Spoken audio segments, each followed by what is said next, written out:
আপনারা অনেকেই আমার থেকে বয়সে বড়। আপনারা ছোটবেলায় দেখেছেন ঈদে মিলাদুন্নবীর মাহফিল সব জায়গায় হইতো। আস্তে আস্তে করে এগুলো বন্ধ হচ্ছে। শুধু তাই নয়, কিয়ামত যত আগায় আসবে আস্তে আস্তে করে এই মাহফিলগুলো কমবে। কারণ শুধু একটাই, আল্লাহ কোরআন মাজিদে বলেছেন ভালো মানুষের সংখ্যা যত দিন গড়াবে সংখ্যা কমবে, খারাপ সমস্ত জিনিসগুলো দিন দিন বাড়তে থাকবে। জোরে বলুন নাউজুবিল্লাহ। একটু জোরে বলুন না নাউজুবিল্লাহ। কথা কি ভালো না খারাপ? জোরে বলেন, যেটা বললাম কথা ঠিক না বেঠিক? আপনি দেখবেন আপনারা ছোটবেলায় যেগুলো দেখেননি দিন দিন সেগুলো হচ্ছে। যে অসামাজিকতা এক সময় ছিল না দুনিয়াতে, এখন আস্তে আস্তে করে হচ্ছে। ঠিক কিনা বলেন? সুতরাং এটা আল্লাহর কথা। আল্লাহ কোরআন মাজিদে 4 জায়গায় বলেছেন, 4 রকম ভাবে। আল্লাহ বললেন ওয়াকালিলুম মিন ইবাদিয়াস সালিহুন। আল্লাহ পাক এক জায়গায় বললেন, কলিলুন শব্দটি হচ্ছে ইসমে ফাইল মুবালাগার সিগা। কলিলুন মানে হচ্ছে অতি অল্প, অতি অল্প। আল্লাহ পাক ডেকে বললেন, বান্দারে জেনে রাখো, যেই ব্যক্তিরা নেককার বান্দা হবে, যেই ব্যক্তিরা আমার আমলে সালেহ বান্দা হবে, যেই ব্যক্তিরা নেক বান্দার তালিকায় থাকবে, তাদের সংখ্যা অধিক হবে না, বরং অতি অল্প হবে। কথা আমার না আল্লাহর? জোরে বলেন, কথা কার? আপনারা আমার কথা বুঝেন তো? না বুঝলে হাত উঠাইবেন, আমি 2 বার বলবো। 2 বারে না বুঝলে আরেকবার হাত উঠাইবেন, আরো একবার বলবো।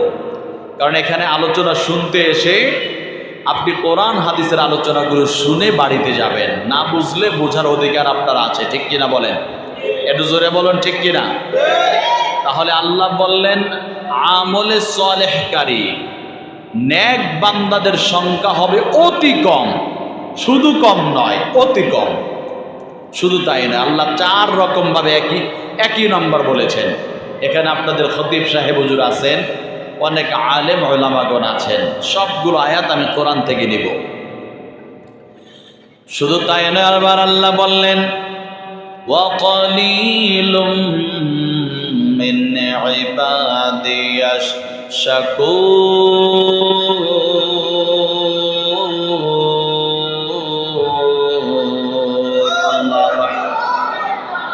আল্লাহ পাক পবিত্র কোরআন মাজিদে আবারও ডেকে বললেন, ও বান্দারে, দুনিয়ার বান্দারা জেনে রাখো, যেই ব্যক্তিরা আমার শুকরকারী বান্দা হবে, আমি আল্লাহর নিয়ামত পাইয়া শুকর আদায় করবে, কৃতজ্ঞ বান্দা যারা হবে, তাদের সংখ্যাও দুনিয়াতে হবে অতি অল্প, অতি কম। জোরে জোরে বলুন না সুবহানাল্লাহ। শুধু তাই নয়, আবার আল্লাহ বললেন কলিলাম মা তাযাক্কারুন। আল্লাহ পাক আরেক জায়গায় বললেন, যারা আল্লাহর জিকিরকারী বান্দা, আল্লাহকে বেশি বেশি স্মরণ করনেওয়ালা বান্দাগুলো যারা আছে, এই বান্দাদের সংখ্যাও হবে কম। জোরে জোরে বলুন না সুবহানাল্লাহ। এদের সংখ্যা হবে কম। এগুলো সব কার কথা? আল্লাহর কথা। জোরে বলুন না কার কথা? সর্বশেষ আবার আল্লাহ বললেন, আল্লাহ পাক বললেন কলিলাম মা তুমিনুন।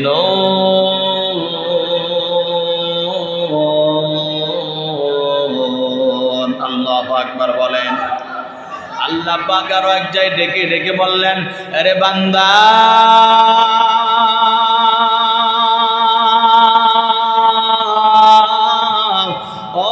দুনিয়ার মানুষ, যেই ব্যক্তিরা ইমানদার হবে, যেই ব্যক্তিরা কামেল মুমিন হবে, যেই ব্যক্তিরা ইমানদার দাবি করবে, মুমিন দাবি করবে, ওই ব্যক্তিদের সংখ্যাও হবে অতি কম। জোরে বলুন সুবহানাল্লাহ। তাহলে আপনি একটা ধরেই নিতে পারেন, ঈদে মিলাদুন নবীর মাহফিল আগে থেকে অনেক কমেছে। এটা কোরআনের কথার সাথে মিল আছে, ঠিক কিনা বলেন? শুধু তাই নয়, দিন দিন মিলাদ কিয়ামের মানুষগুলো কমে যাচ্ছে, এটা দ্বারা বোঝা যায় এটাও কোরআনের কথা অনুযায়ী চলতেছে। সুতরাং কিয়ামত পর্যন্ত যত কিয়ামত আসবে আস্তে আস্তে করে, যদিও মিলাদুন নবীর মাহফিলগুলো কম হবে, মিলাদ কিয়ামগুলো কম হবে, মিলাদ কিয়াম ভালোবাসার মানুষগুলো কম হবে, কিন্তু একটা কথা মনে রাখবেন, যতই কম হোক না কেন, আমরা কম, আমরাই হক, আমরাই আল্লাহর জান্নাতে যেতে চাই, কোনো সন্দেহ নাই, ঠিক কিনা বলে? আওয়াজ করে বলুন ঠিক কিনা? তাহলে আমাদের সংখ্যা কম, কোনো ঝামেলা আছে? 1% ঝামেলা আসেনি? তাহলে কম হলেও আমরা সেই দলটাতে থাকতে চাই যেই দলটা জান্নাতে যেতে চায়, ঠিক কিনা বলেন? আমরা সেই দলের অনুসারে, আহলুস সুন্নাহ ওয়াল জামাআত। জোরে বলুন সুবহানাল্লাহ, চিল্লায়ে বলেন আল্লাহু আকবার।